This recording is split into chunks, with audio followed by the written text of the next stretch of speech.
লালুর দেখো সামনের দিকের পায়ে খুব লেগেছে।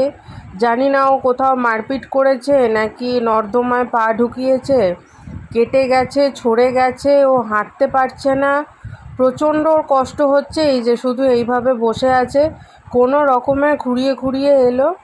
তো ওষুধ অর্ডার দিয়েছি, মানে দোকানে বলেছি এসে দিয়ে যাবে এক্ষুনি।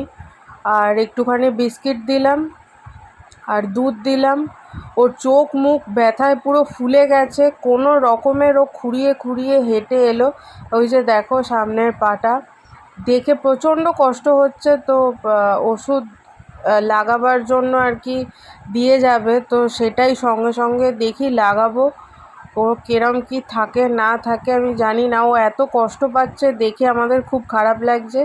আর লালুকে খেতে দিয়েছে, ওদিকে সুন্দরী হাঁ করে তাকিয়ে আছে। এই দেখো, তারপরে আবার সুন্দরীকেও দিলাম। ও ভাবছে যে লালুকেই একা আমরা খেতে দিয়েছি। আর দেখো ওরা দুধ খেতে খুব ভালোবাসে।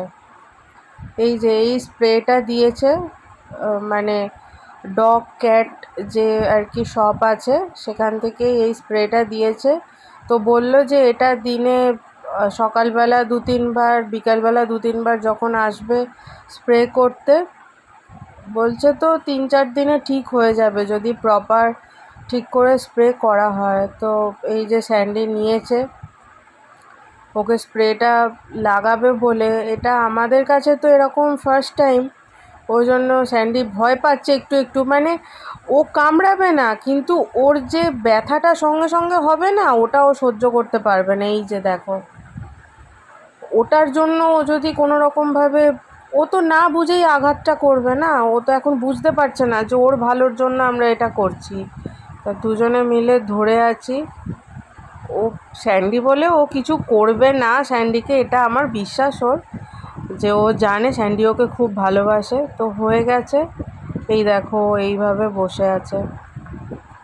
এই স্প্রেটা দিলে কেমন কি থাকলো না থাকলো এটা তোমাদের পরের দিন আবার জানাবো। লালু এখন ঘুমোচ্ছে।